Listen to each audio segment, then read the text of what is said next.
কোনো বিপদে পড়লে, যে কোনো সমস্যা হোক, যদি আপনার মনে হয় যে দেয়ালে পিঠ ঠেকে গেছে, কেউ কিছু করতে পারছে না আপনার জন্য, আপনি পরিপূর্ণ ইয়াকিনের সাথে, দৃঢ় বিশ্বাসের সাথে এই 4টা আমল নিয়মিত করবেন। ইনশাআল্লাহ গুলি মিস হতে পারে, আপনার দোয়া মিস হবে না।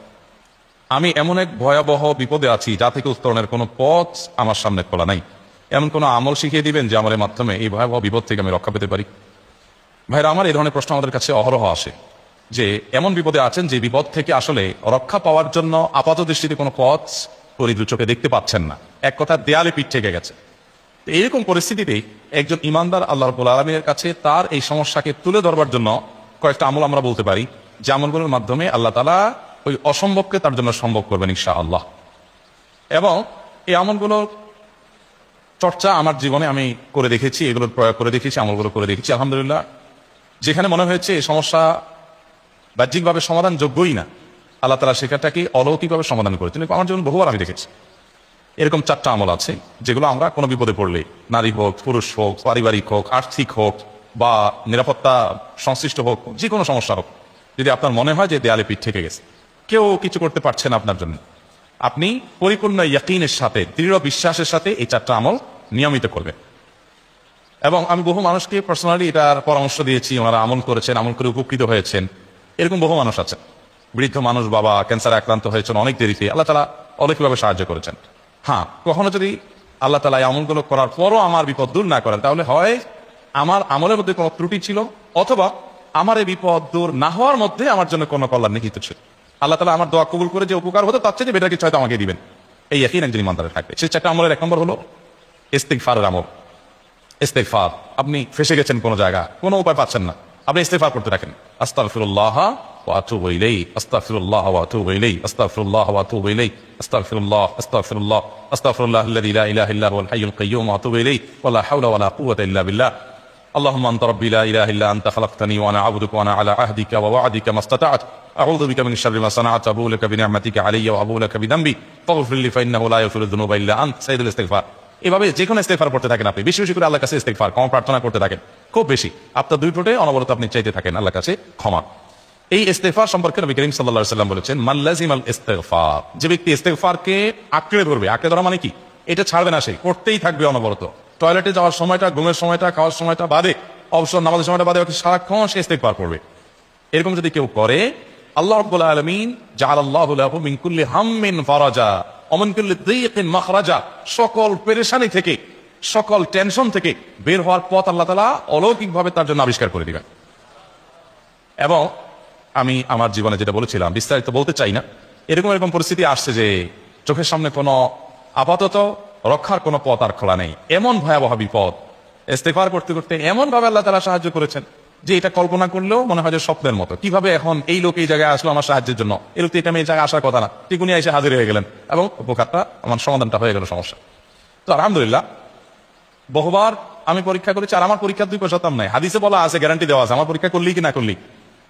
তাহলে একটা আমল হলো কি, ইস্তিগফার। সব সময়ের জন্য এটা কন্টিনিউয়াস করবেন, আর এমনি অবসর সময় ইস্তিগফার করবেন। আরবদের মধ্যে এই সৌন্দর্য আছে, তারা বিভিন্ন ডাক্তারের ওয়েটিং রুমে বা বিভিন্ন জায়গায় মানুষ যেখানে অপেক্ষা করে পাবলিক প্লেসগুলোতে লিখে রাখে ইস্তিগফার করুন, আপনার হাইওয়েগুলোর পাশে লেখা থাকে ইস্তিগফার করুন, এবং তারা আসলে একটু পরপর দেখা যায় ইস্তিগফার করে। ভালো মন্দ গুণ সবার মধ্যে আছে, তাদের এই ভালো গুণটা আছে, ইস্তিগফার বেশি বেশি করা।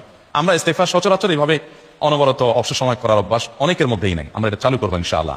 বিশেষ করে যখন কোনো সমস্যা হবে, তখন ইস্তিগফার চলতে থাকবে মুখে অনবরত, ধীরে ধীরে মহব্বতের সাথে নিজেকে, নিজের পাপ অপরাধগুলোর কথা স্মরণ করে আল্লাহর কাছে মাফ চাইতে থাকবে, পেরেশানি দূর হবে ইনশাআল্লাহ। 1 নাম্বার 2, দুরুদ। নবী করিম সাল্লাল্লাহু আলাইহি সাল্লামের প্রতি দুরুদ পাঠ করা, এটা যদি আপনি নিয়মিত করতে থাকেন মহব্বতের সাথে, আল্লাহুম্মা সাল্লি আলা মুহাম্মাদ ওয়া আলা আলি মুহাম্মাদ কামা সাল্লাইতা আলা ইব্রাহিম ওয়া আলা আলি ইব্রাহিম ইন্নাকা হামিদুম মাজিদ, আল্লাহুম্মা বারিক আলা মুহাম্মাদ ওয়া আলা আলি মুহাম্মাদ কামা বারাকতা আলা ইব্রাহিম ওয়া আলা আলি ইব্রাহিম ইন্নাকা হামিদুম মাজিদ। আপনি একবার ছোট দুরুদ যদি পড়েন, সাল্লাল্লাহু আলাইহি ওয়াসাল্লাম, সাল্লাল্লাহু আলাইহি ওয়াসাল্লাম, আল্লাহুম্মা সাল্লি আলা মুহাম্মাদ ওয়া আলা আলি মুহাম্মাদ, শুধু এইটুকু করেন, জাযাল্লাহু আন্না মুহাম্মাদাম মা হুয়া আহলু, শুধু এইটুকু করেন। আপনি এভাবে যেই কোনো দুরুদ নবী করিম সাল্লাল্লাহু আলাইহি ওয়াসাল্লাম যদি পড়েন এবং করতে থাকে অনবরত, ইস্তিগফারের পাশাপাশি দুরুদের ক্ষেত্রে নবী করিম সাল্লাল্লাহু আলাইহি ওয়াসাল্লাম বলেছেন যে এইটা তোমার জন্য যথেষ্ট হয়ে যাবে। তুমি যদি আল্লাহর কাছে আর কোনো দোয়া করতে না পারো, শুধু দুরুদটা পড়ো, তোমার সব পেয়ে যাও, কিচ্ছু লাগবে না।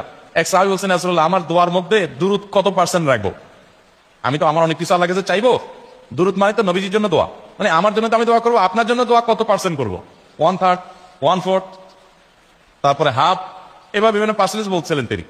নবী করিম সাল্লাল্লাহু আলাইহি ওয়াসাল্লাম বলেছেন যে হ্যাঁ, এর বেশি করতে পারলে আরো ভালো, আরো ভালো। তো ভদ্রলোক এর বেশি, ওই সাহাবী রাদিয়াল্লাহু তাআলা আনহু, তিনি এর বেশি বাড়াতে বাড়াতে বাড়াতে বাড়াতে একটা পর্যায়ে বলছেন যে আমি সব দোয়া আপনার জন্য করি। নবী করিম সাল্লাল্লাহু আলাইহি ওয়াসাল্লাম বলেছেন তাহলে তোমার আর কোনো দোয়াই করতে হবে না, এর মধ্যে সব দোয়া চলে আসবে। কারণ আপনি যদি বলেন আল্লাহ আপনার নবীর প্রতি আপনি রহমত নাজিল করেন, আপনার নবীর প্রতি আপনি শান্তি নাজিল করেন, আপনি যেটা দোয়া করেন, তো আল্লাহকে আল্লাহর নবীর প্রতি আপনি রহমত নাজিল করতে বললে আল্লাহ তাআলা আপনার প্রতি রহমত নাজিল করবেন কি করবেন? আপনি কাউকে খুশি করতে চান, কার কাছ থেকে কিছু আদায় করতে চান, তার ছেলেটারে যদি হাদিয়া তোফা দেন, আদর যত্ন করেন, তো বাই ডিফল্ট অটোমেটিকলি ওই লোকের সিম্পেথি আপনার দিকে আসবে কি আসবে না? চোখ বন্ধ করে আসবে। তো আল্লাহর নবীর জন্য যখন আপনি দোয়া করবেন তখন আল্লাহ তাআলা আপনার রহমত নাজিল করবেন, এটা নবী সাল্লাল্লাহু আলাইহি ওয়াসাল্লামের ওয়াদা। যে কোনো পেরেশানি, তিনি আরো বলেছেন যদি কেউ দুরূদের আমল করে নিয়মিত, আল্লাহ রাব্বুল আলামিন তার সকল পেরেশানির জন্য যথেষ্ট করে দিবেন। এই আমলটা সবগুলো দূর করার জন্য যথেষ্ট হয়ে যাবে। এই দুরূদের আমলটা আমি দেখেছি সুবহানাল্লাহ গুলির মতো কাজ করে। আজকের ঘটনা, এক ভদ্রলোক সকালে একটা টেলিভিশন চ্যানেল, বেসরকারি চ্যানেলে প্রোগ্রাম শেষ করে নামছিলাম লিফটে, তো উপস্থাপক উনি বলছিলেন যে ভাই মানে দুরূদের আমল করে আমি কিছুদিন আগে একটা ইয়াতে মানে এমন একটা অবস্থা যে এইটা থেকে বের হওয়ার কোনো পথ আর নাই, শুরু করলাম দরুদ অনবরত, এরপরে আল্লাহ তাআলা আমাকে এমন ভাবে উদ্ধার করলেন আমি কল্পনা করতে পারি।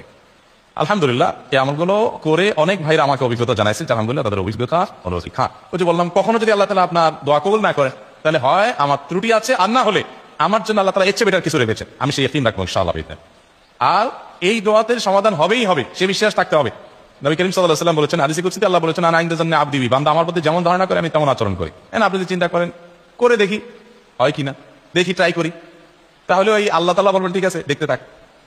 আপনি যদি ইয়াকিন করেন যে না নবী করিম সাল্লাল্লাহু আলাইহি ওয়াসাল্লাম যে বলেছেন অতএব সেটা হবেই, আর আল্লাহ রাব্বুল আলামিনের কাছে আমি ওইভাবেই চাবো যে আল্লাহ দিবেনই, আমি নিয়েই ছাড়বো, ইনশাআল্লাহ গুলি মিস হতে পারে, আপনার দোয়া মিস হবে না। ওই ইয়াকিন, ওই ঈমান আমার মধ্যে আনতে হবে, চেষ্টা করবো তো ইনশাআল্লাহ। তাহলে দুইটা আমল হলো ইস্তিগফার আর দুরূদ।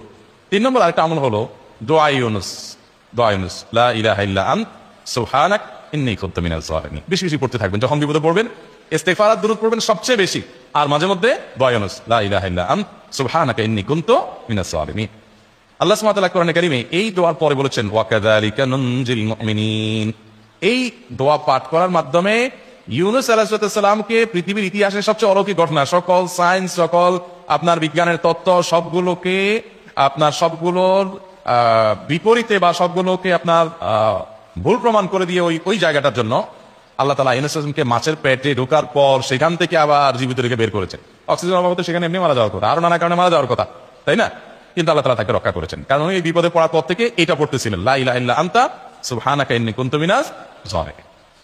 তো আল্লাহ তাআলা কোরআনে বলেছেন এটা ইউনুস, তার নবী ইউনুস আলাইহিস সালামকে আল্লাহ তাআলা এটার মাধ্যমে রক্ষা করেছেন, সেটা তার জন্য খাস না, এটা তার জন্য স্পেশাল না, বরং আল্লাহ বলেছেন ওয়া কাযালিকা নুনজিল মুমিনিন, এটা দিয়ে আমি তাকে রক্ষা করেছি, একইভাবে ঈমানদারদেরকেও এটার মাধ্যমে রক্ষা করব। এটা বড় অস্ত্র পেয়ে গেলাম। দোয়া ইউনুস বেশি বেশি পড়বো ইনশাআল্লাহ, লা ইলাহা ইল্লা আনতা সুবহানাকা ইন্নী। আমার দেশে আবার দেখা যায় বিপদ হয়ে গেলে তখন হুজুর মানা করে যে ভাই আপনারা সবাই মিলে এটা 1 লাখ বার পড়ে দেন, 100 লাখ বার পড়ে দেন, টাকা দিমো আপনারা পড়ে দেন। আপনারটা আপনি পড়বেন ভাই, হুজুরদের কাছে দোয়া চান সমস্যা নাই, আর হুজুরদেরকে হাঁটায়া টাকা দিবেন করে, এমনি টাকা দিবেন না দিয়া। আর এই দোয়া নিজে নিজে করতে থাকবেন। ইউনুস আলাইহিস সালাম ওই সময় কি লোক ঠিক করছিলেন যে ভাই আপনারা সবাই দোয়া ইউনুস পড়েন, আমি গেলাম, আমি মাছের পেটে গেলাম, আপনারা বসেন সবাই দোয়া ইউনুস পড়া দেন, করছেন উনি? ওনারটা অনেক করছেন, তো আপনারটা আপনি শুরু করবেন দোয়া ইউনুস না। 4 নম্বর আমল হলো ইয়া যাল জালালি ওয়াল ইকরাম। এটা বেশি বেশি করে পাঠ করবেন। নবী করিম সাল্লাল্লাহু আলাইহি ওয়াসাল্লাম বলেছেন আলিযু বিয়া যাল জালালি ওয়াল ইকরাম। ইয়া যাল জালালি ওয়াল ইকরাম, এইটাকে তোমরা আঁকড়ে ধরবে। ইয়া যাল জালালি ওয়াল ইকরাম মানে কি? এটা আল্লাহকে ডাকা, আর কিছু না। এবং হাদিসে বর্ণিত দোয়া, এটা মাসনুন দোয়া। ইয়া যাল জালালি ওয়াল ইকরাম মানে হে মহা ক্ষমতার অধিকারী, প্রতাপশালী এবং সম্মানের মালিক। এটা বলার মানে হলো আল্লাহর কাছে নিবেদন করা, যেহেতু আপনার প্রতাপ আছে, আপনার জালাল আছে, আপনার বড়ত্ব আছে, এই বড়ত্বের অধিকারী এবং হে সম্মানের অধিকারী, আপনার যেটা আল্লাহ তাআলা এটা আপনার যদি এটা আছে, অতএব হে আল্লাহ আপনি আমাকে এটা দান, আপনার সেখান থেকে আমার প্রতি রহম করুন, আপনার সেখান থেকে আমাকে, আপনার বড়ত্ব থেকে আমাকে আপনি হেফাজত করুন, আপনার একরাম থেকে আমাকে আপনি তা দিয়ে আপনি আমাকে রহম করুন।